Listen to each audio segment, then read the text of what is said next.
Having issues with your belt indicator light not working? Then this is the video for you.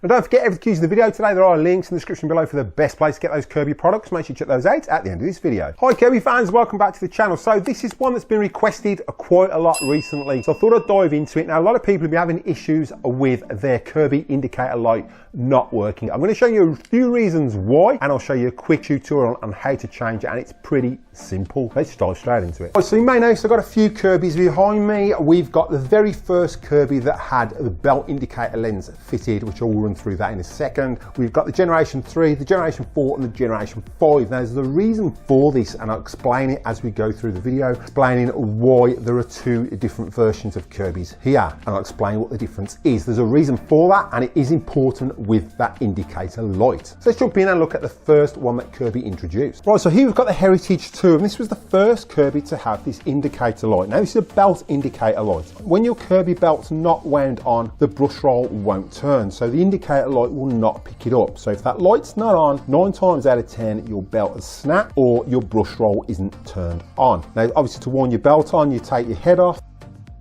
like so, wind on your belt with any Kirby until it picks the belt up, and then you're going to slot that back on, and then that indicator light should turn on. We'll just turn the Heritage 2 on and this indicator light should turn on.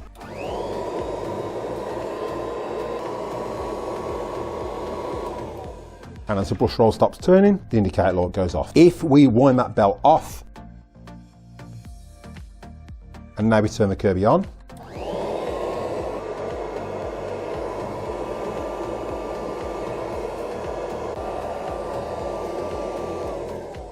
and that is purely what that indicator light is for. If that indicator light starts flickering, then it means your brush belt is worn or it's burning. So you've whacked your Kirby down too low, it's struggling with the carpet, it's making it spin and it will flicker. So that's either a worn belt or you've got the brush roll set too low. So as we jump over to the G3 and the G4 had their indicator light on the same side. Now you might be looking at my G4 and wondering why it's on this side. This was an upgrade I did to my Kirby by fitting a later style portable head so I could use the oblique style brush roll. So you can do this with the G3s if you want, but there are two different brush rolls as I'll demonstrate in a second. And going over to the G5, you'll see that the indicator light is on this side as well. So it has moved. So there is a later style brush roll in here compared to the G3 and the G4 as standard. So I'll take the portable head off the G3 and I'll take the one off the G5 so you can see a comparison.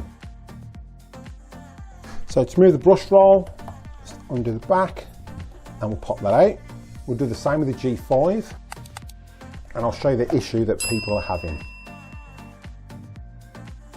So you may be wondering why the G5 has got this end. This is an early style brush and this is still running on the original brush roll. You used to get these brush rolls in the G3s, but then Kirby did away with that plastic end and just put the ball bearing in the end. So what you've got on the bottom, this is your indicator. So this works on like a magnet, and what it does is as that spins, it picks it up and it energizes it, lighting that green light, letting you know the brush roll's turning. And that pretty simple change is just a little Phillips screwdriver on the back, and you can pop that out. You'll undo it with the screwdriver, pop it out and pop a new one in. I've never found one that's actually worn out. What a lot of people do is they tend to buy the wrong brush roll. So this brush roll will not fit in the G5 purely because the bearing is on this side and the G5's bearing is on that side. You can't see the bearing on this because it's an earlier brush roll, but if we put the brush rolls in line, you can see that the pattern is the same. The other issue people have is 9 times out of 10, they might clean their Kirby and they might take the ends off like so. Okay, the issue I've got with that is if you put that end on there and that end on there, that will now not fit in there. Hence it'll fit that way. But now we've got no indicator or ball bearing to light up there. Plus the fact that your brush roll will be running backwards. Okay, so instead of picking the dirt up and pulling it towards itself as it's turning, it's literally pushing it away. So you've got to make sure that you've got your brush roll in correct, the correct way that you took it out, and it is the correct brush roll. We'll just flip that back over so it doesn't get confusing.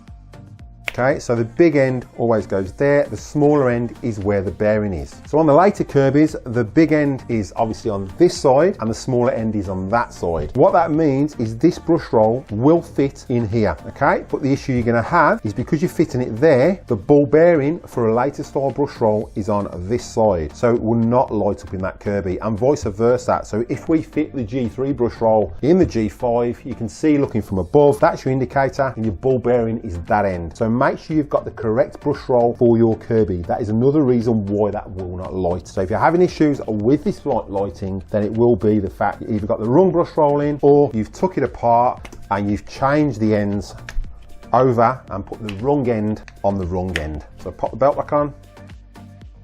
Okay, so now we've popped the wrong end on. The only way this will fit in is that way, like so. And you can see now that brush roll is running backwards because it's going to sweep it to the front of the Kirby, and the ball bearing is nowhere near there. So that is the reason people are putting these in the wrong way around. So just make sure that when you take these end off to clean those bearings, you do put the right end caps on the right side. So pop that out, flip that over.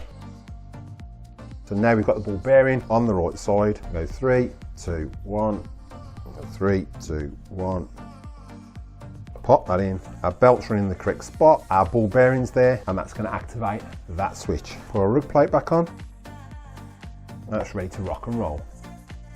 And don't forget, every cue's in the video today, there are links in the description below for the best place to get those Kirby products. Make sure you check those out at the end of this video. Right, so you can see it's a pretty simple fix to change that indicator light if you need to. But like I said in the video, I've never ever needed to change one in my life. I've never had a faulty indicator light. So just make sure you check out the issues I've showed you that may cause this, and they are pretty simple to fix. And again, there will be links down below to get the correct brush roll for your Kirby if that's what you are lacking. Now, for those of you looking for the best way to service your zip brush, check out this video next. And for those of you looking to service your Kirby, check out this video next. So thanks for watching, happy cleaning, and I'll catch you next one.